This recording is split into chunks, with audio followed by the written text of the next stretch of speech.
Jamaah, oh jamaah, alhamdulillah. Alhamdulillahirrahmanirrahim. Kembali lagi di Islam itu Indah, masih membahas tentang tema ada keberkahan dari patah hati. Nah sekarang kita lanjut nih ya, bagaimana mungkin kisah patah hati di zaman Nabi atau zaman Rasulullah SAW, dan bagaimana cara mengatasi dari patah hati tersebut nih. Karena ada Rasulullah nih enak deket curhatnya gitu ya kan. Sekarang kita kan udah gak ada Rasulullah, mau izin Ustaz Syam. Baik, Assalamualaikum Tabe, Habib, Ustaz Maulana, Mas Fadli serta guru-guru kami yang dimuliakan Allah Subhanahu wa taala. Tersebutlah seorang sahabat berasal daripada Persia, Salman Al-Farisi. Salman Al-Farisi dilahirkan daripada keluarga penyembah api atau beragama Majusi. Namun Salman Al-Farisi kecil sangat menyukai daripada berilmu ataupun mencari ilmu pengetahuan. Semakin ia mencari, semakin ia ragu dengan keyakinannya sendiri. Maka berpindah-pindah tempatlah Salman sampai terusir oleh orang tuanya. Hingga tibalah Salman Al-Farisi di kota Madinah. Dan sesampainya di kota Madinah, ia langsung dipersaudarakan oleh Rasulullah SAW bersama seseorang bernama Abu Darda yang berasal daripada kota Madinah. Maka dipersaudarakanlah Abu Darda dan Salman Al-Farisi. Hari demi hari dilewati, ternyata Salman Al-Farisi memendam rasa cinta atau rasa kagum terhadap seorang wanita Ansor, yakni seorang wanita asli Madinah pada saat itu.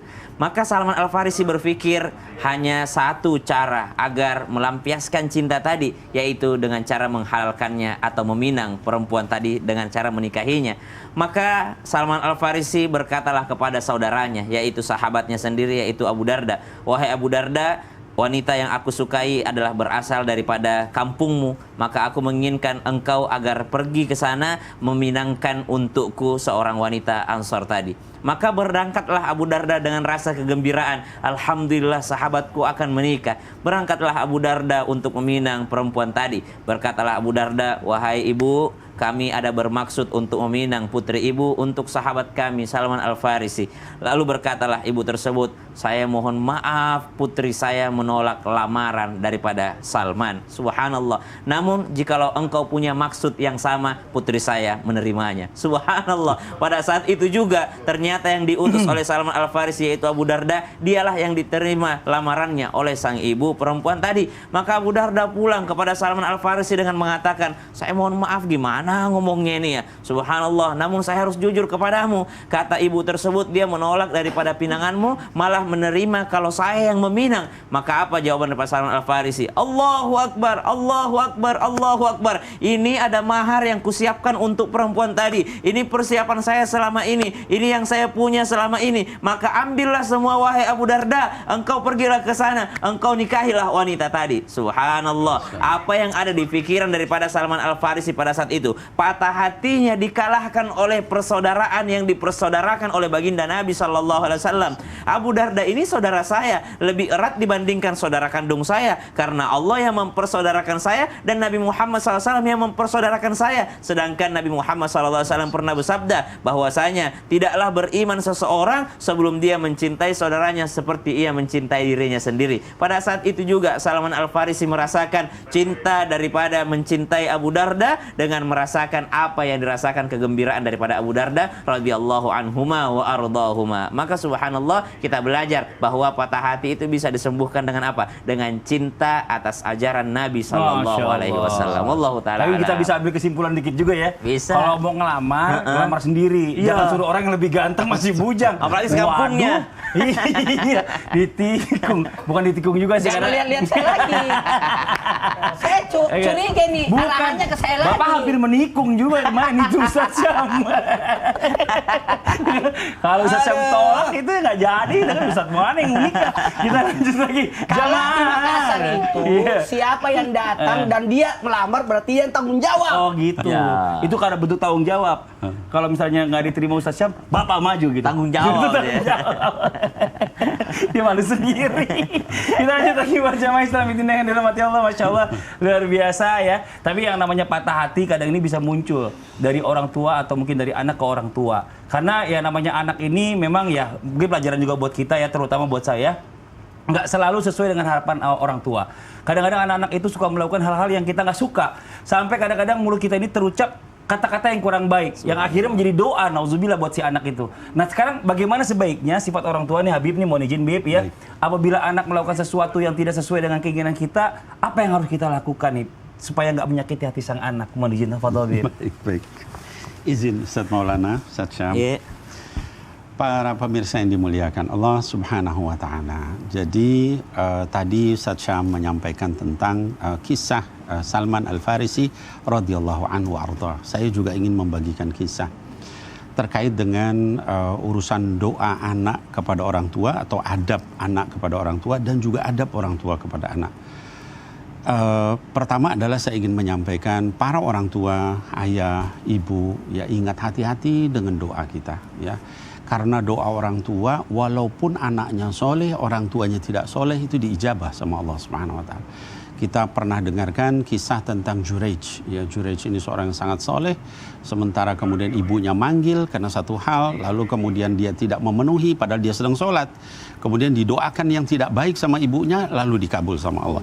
Nah, saya ingin menyampaikan lalu bagaimana sebaiknya. Ada dua kisah luar biasa di dalam Quran. Yang pertama kisah seorang anak kepada ayahnya, yaitu Sayyidina Ibrahim kepada ayahnya Azar.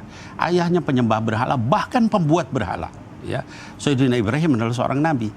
Ketika kemudian ayahnya mencaci maki, ya raghibun anta an alihati ya Ibrahim, la illam tantahi la arjumannak, katanya. Apa kamu benci sama Tuhan-Tuhan kami, wahai Ibrahim? Kalau kamu nggak berhenti ngebacot, saya rajam kamu sampai mati. Tapi apa jawaban dari Ibrahim? Qala salamun alaik, sa'astaghfiru laka rabbi. Keselamatan untuk ayah, saya nanti akan mintakan ampun untuk ayah. Itu seorang anak yang sangat berbakti kepada orang tuanya. Jadi ketika pun orang tua kita tidak baik sama kita, jangan dibalas tidak baik, ya. Kita ikuti Nabiullah Ibrahim alaihissalam. Lalu yang kedua kebalikannya, seorang ayah yang bersabar dengan anaknya yang tidak baik, ya, yaitu Sayyidina Nuh alaihissalam. Ini dua-duanya seorang nabi yang dua-duanya ulul azmi minar rusul. Nabi yang paling tinggi derajatnya di hadapan Allah itu ada 5. Di antaranya Nabi Nuh dan Nabi Ibrahim. Nah, Nabi Nuh kebalikannya, dia punya anak. Salah satu anaknya namanya Kan'an. Kan'an itu jahat luar biasa, ya. Ketika kemudian mau ditenggelamkan sama Allah, ombak itu sudah, air sudah naik. Kata Nabi Nuh, irkam ma'ana, ya. Ya bunayya irkam ma'ana. Jadi kalau kita, ini kan bahasa Indonesia, ya bunayya itu wahai ananda, gitu ya. Bahasa yang luar biasa indah, padahal anaknya jahat, ya. Irkam ma'ana, ayo sini naik ke atas kapal, ya. Apa jawab anaknya? Dia enggak berkata ya abati, enggak. Sa'awi ila jabalin ya'simuni minal ma'. Saya pasti sampai ke atas gunung itu, saya pasti selamat dari air. Apa kata Sayyidina Ibrahim? La asimal yawma, ya, min amrillah illa marrahim. Enggak ada yang bisa selamat hari ini, ya, kecuali yang disayangi sama Allah. Akhirnya fakana minal mughraqin. Maka tenggelamlah anak itu. Apa yang bisa kita ambil dari kisah-kisah manusia-manusia langit ini? Yaitu adab, akhlak, ya. Yang pertama adalah Sayyidina Ibrahim, walaupun bapaknya seperti itu, bahasanya kasar, lalu kemudian juga penyembah berhala, dia tetap mengutamakan adab wal akhlak, ya. Dia doakan, walaupun kemudian ditegur sama Allah, nggak boleh doakan minta ampun sama orang kafir, gitu ya.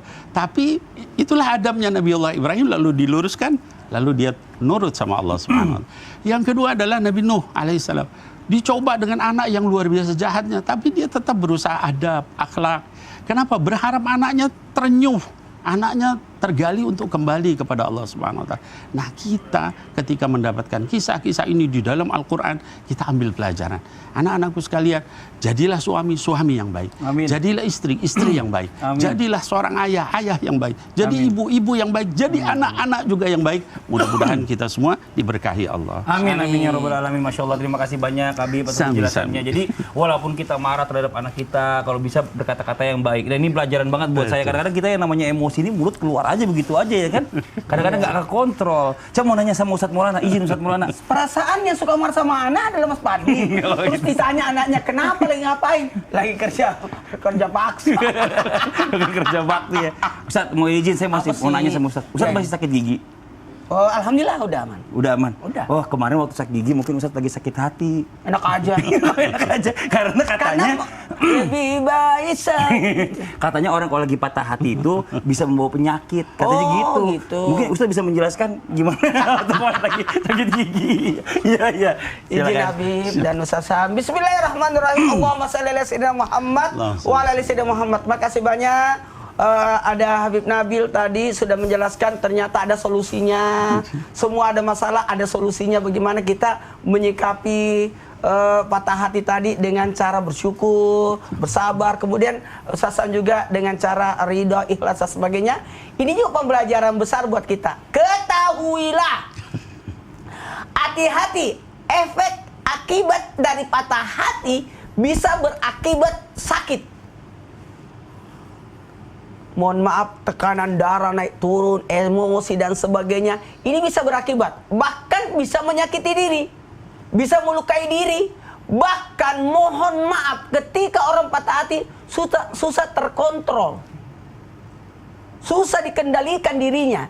Maaf ya, untungnya orang tidak tahu apa isi hati kita. Coba Mas Fadli bantu dong dengan suara. Oh, ya ampun, rese banget sih tuh orang. Dari tadi bikin saya kesal aja. Nah, kameranya ke saya, suaranya Mas Fadli. Iya, suaranya. 1, 2, 3. Dari tadi bikin saya kesel aja ini orang ya. Awas nih, kalau ada kesempatan saya balas nanti. Itu isi hati Ustadz Maulana kan? Ya, contoh kan. Itu isi hati. Untungnya orang tidak tahu Iya, apa iya, isi iya, hati iya. kita. Bener, Coba, bener. mohon maaf, yang ada jam 12 kurang 5. Orang yang stres. Oh iya. Kalau orang stres itu kadang-kala dia tidak bisa kontrol ucapannya.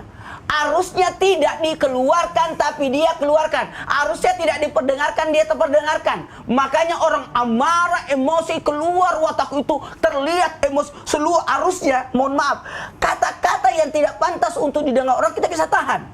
Nah, dari sinilah bahayanya. Efek daripada patah hati, sampai kedengar ada, maaf ya, bicara ngobrol sendiri. Saya itu terus terang, Masya Allah, Tabarakallah, setiap hari saya dapat guru kehidupan. Oh, masa? Setiap hari saya pergi dari rumah ke sini, pasti saya melewati, maaf, ada orang yang gangguan jiwa. Oh. Saya lewat lagi, tadi pagi saya lihat lagi dia, kadang dia tidur. Dia di mana tidur? Aku selalu begitu ya. Hujan, dia di mana tidur? Aku lihat apa yang lagi dilakukan. Memang Ustaz nyari ya. Aku yang cari, karena aku dapat pelajaran dari situ. Tadi pagi dia lagi perbaiki jamnya. Dalam hati saya, dia butuh jam. Nggak usah nyinyir.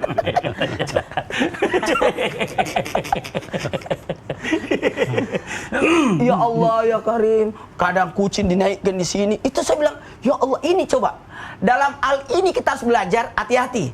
Efek yang terjadi bisa menyebabkan dia sakit tubuhnya, melukai tubuhnya dengan apalagi hidupnya tidak tenang, maka pola makannya tidak teratur, bahkan bisa berakibat maaf mengalami gangguan jiwa, mengalami luka, mengalami sakit, bahkan nauzubillah summa nauzubillah bisa menyebabkan putus asa yang berakibat dia meninggal dunia.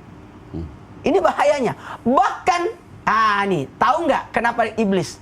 Iblis itu karena putus asa dari rahmat Allah. Setan itu lari. Rahmat Allah itu luas. Mohon maaf, jangan pernah bunuh diri. Ingat, makanya kembali diingatkan, dosa terbesar adalah Bunuh diri. putus asa. Putus asa. Dosa terbesar adalah putus asa. Ibadah tertinggi adalah, ayo, baik sangka. Ibadah tertinggi adalah baik sangka dalam hidup ini. Tidak, yakin ada hikmahnya, yakin ada hikmahnya, yakin ada pahalanya, yakin ada pembelajaran yang saya bisa dapat. Inilah kita dapat pembelajaran hari ini, luar biasanya, bangkit setelah putus asa. Masya Allah. Bukan berakibat stres, sakit. Tapi biasanya orang kalau bisa putus asa atau patah hati kayak gitu. Jadi stres, terus jantung berdebar lebih keras. Badannya gitu. tambah kurus, sakit. Ustaz kok kurusan hari ini? Enak aja. Kita lanjut lagi ya, Masya Allah, buat jamaah Islamitin yang ada di rumah ya. Kita lanjut lagi waktunya kita menjawab pertanyaan-pertanyaan masuk yang ada di sosial media Islamitin. Kalau gitu kita kembali ke segmen Tanya Dong Ustaz. Kami semua tanya dong Ustaz. Oke, kita masuk ke pertanyaannya dari Instagram Mbak Allah. Assalamualaikum Ustaz. Waalaikumsalam warahmatullahi wabarakatuh. Maaf, samarkan nama saya sudah. Alhamdulillah. Saya sudah ta'aruf dengan pasangan saya. Bahkan kami sudah memikirkan menikah bulan depan. Tapi saya patah hati karena dia lebih memilih orang lain yang mapan daripada saya, padahal saya udah melakukan apapun agar saya bisa bersama dia. Lalu, apakah saya lepaskan saja dia, tapi hati saya bimbang antara pisah atau tetap dengan dia? Karena saya masih sayang dengannya. Mohon solusinya, Ustadz. Nah, ini Ustadz Syamoni Jini. Masya Allah, tabik guruku, Habib Nabil, Ustaz Maulana, Mas Fadli, serta guru-guru kami yang dimuliakan Allah Subhanahu wa Ta'ala. Kalau semua orang yang disayangi mesti dinikahi, repot dunia ini. Kalau semua orang yang dicintai mesti kita hidup bersama, repot juga. Maka kadangkala memang dicintai untuk tidak dimiliki. Kadangkala memang disayangi hanya sekedar disayangi.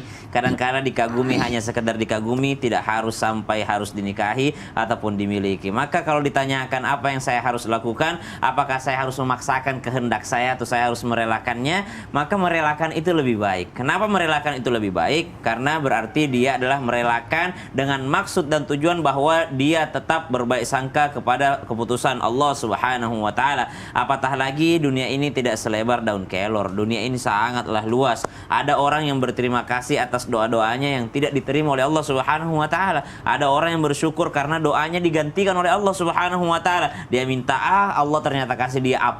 Dia minta B, ternyata Allah kasih dia A. Dia minta C, Allah Subhanahu wa Ta'ala kasih dia A+++++. Subhanallah. Maka yang dikasih sama Allah itulah yang terbaik bagi kita. Yang kedua, ketika kita sudah berikhtiar maksimal ternyata disakiti ataupun patah hati, maka ketika kita merasakan hal demikian, kembali kepada Allah dengan cara apa? Ba'da naqul a'udzubillahi minasyaitonir rajim. Ya ayyuhalladzina amanu ista'inu bis-sabri was-salah. Innallaha ma'as sabirin. Minta tolonglah kepada Allah dengan cara bisabar, dengan cara bersabar. Sabar itu bukan berarti dia menyerah, diam aja, tidak. Sabar itu adalah dia tidak berputus asa. Dia terus berusaha maksimal. Kalau masih bisa diusahakan, diusahakan. Kalau selama bendera kuning belum berkibar, subhanallah. Jadi bukan janur kuning lagi, bendera kuning. Selama bendera kuning belum berkibar, maka masih ada usaha, masih maksimal usahanya. Dan kemudian apa? Wassalah, dengan sholat. Jadi bukan berarti patah hati malah nggak mau sholat. Bukan berarti patah hati dia meninggalkan sholat. Setiap malam tahajud menghadapi persiapan pernikahan, tahajud istikharah, tahajud istikharah, tahajud istikharah. Tiba-tiba H-2 ditikung, H-2 batal pernikahannya, lalu tidak mau lagi tahajud setelahnya. Tidak, justru berterima kasihlah. Mungkin jawaban daripada tahajud tersebut Allah gagalkan pernikahannya, yang mungkin efeknya lebih buruk lagi ketika jadi menikah. Subhanallah. Jadi selalu ada hikmah baik di balik keputusan Allah Subhanahu wa Ta'ala. Namun tanpa bermaksud menggurui ataupun mengajari, beda-beda penyembuhannya seseorang, beda-beda sembuhnya seseorang, beda-beda kekuatan seseorang bisa move on. Tidak semua orang langsung mudah mengatakan, ya udah kalau nggak mau sama gue sama yang lain. Nggak semudah itu. Ada memang orang-orang yang biasanya membutuhkan waktu untuk yakni sembuh daripada sakit hatinya, membutuhkan waktu untuk sembuh daripada patah hatinya. Yang jelas mengarahkan pengobatan patah hati ini bukan ke arah